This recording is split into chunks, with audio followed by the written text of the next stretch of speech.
आदित्य पुणे का एक सफल आर्किटेक्ट था।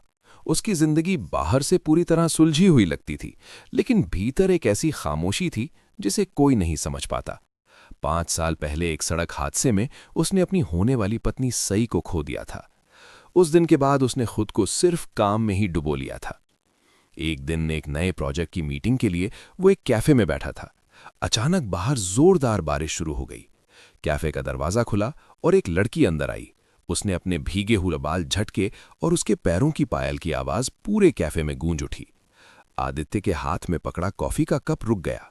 वही आवाज, वही एहसास, बिल्कुल सही जैसा। उस लड़की का नाम ईश्वरी था। वो उसी प्रोजेक्ट की नई इंटीरियर डिजाइनर थी। जब वो आदित्य के सामने बैठी और फाइल खोलने लगी, आदित्य बस उसे देखता ही रह गया। उसकी मुस्कान, बोलते वक्त हाथों की हलचल, सब कुछ सही जैसा था। लेकिन एक फर्क था। ईश्वरी के स्वभाव में एक अलग ही आत्मविश्वास और खुलापन था। आदित्य के मन में सवाल उठने लगा, क्या यह सिर्फ एक इत्तेफाक है या किस्मत उसे दूसरी बार मौका दे रही है। आदित्य और ईश्वरी एक बड़े रिजॉर्ट प्रोजेक्ट के लिए लोनावला गए। काम के दौरान आदित्य अक्सर ईश्वरी की आदतों को देखकर चौंक जाता। कभी उसकी हंसी, कभी उसकी चुप्पी, हर चीज उसे सही की याद दिला देती। लेकिन उसके मन में एक डर लगातार बना रहता। क्या वो ईश्वरी से प्यार कर रहा है या उसमें दिखाई देने वाली सई से। एक दिन साइट पर काम करते हुए अचानक तेज बारिश शुरू हो गई। आदित्य ने देखा कि ईश्वरी बारिश से बचने के लिए एक कोने में खड़ी थी, लेकिन वो बुरी तरह कांप रही थी। उसे बारिश से डर लग रहा था, जबकि सई को तो बारिश बेहद पसंद थी। आदित्य उसके पास गया और उसके कंधे पर हाथ रखा। ईश्वरी ने आंसू भरी आंखों से कहा कि 5 साल पहले इसी बारिश में उसका एक बड़ा एक्सीडेंट हुआ था और उसने अपना सब कुछ खो दिया था। आदित्य सन्न रह गया। उसने पूछा कि यह हादसा कहाँ हुआ था। ईश्वरी ने जगह का नाम बताया, वही जगह जहां सई का एक्सीडेंट हुआ था। आदित्य समझ गया कि ईश्वरी सिर्फ सई जैसी नहीं थी, बल्कि उस हादसे से उसका कोई गहरा रिश्ता था। ईश्वरी ने बताया कि हादसे के बाद उसकी प्लास्टिक सर्जरी हुई थी और उसे नया चेहरा मिला था, लेकिन उसे अपने पुराने जीवन की कोई याद नहीं थी।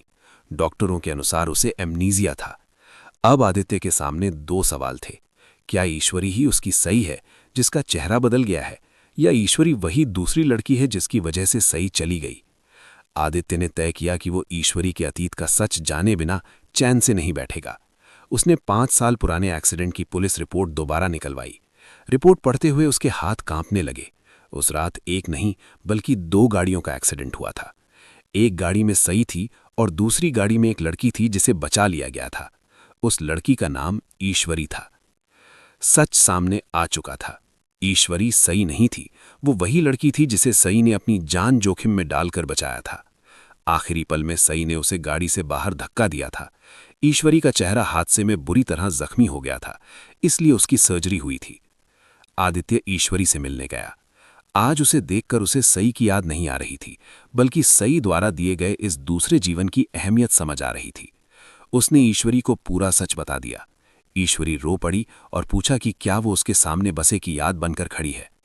आदित्य ने उसके दोनों हाथ थाम लिए और कहा कि शुरुआत में शायद ऐसा ही था, लेकिन अब उसे एहसास हो चुका है कि उसे उसका सही जैसा दिखना नहीं, बल्कि उसका आत्मनिर्भर होना, अपने काम के लिए जुनून और मुश्किलों में भी डटे रहना पसंद है। सही उसके अतीत में थी और हमेशा रही भी, लेकिन उसका भविष्य वो ईश्वरी के साथ जीना चाहता है। ईश्वरी की आंखों में आंसू थे, लेकिन होठों पर भरोसे की मुस्कान।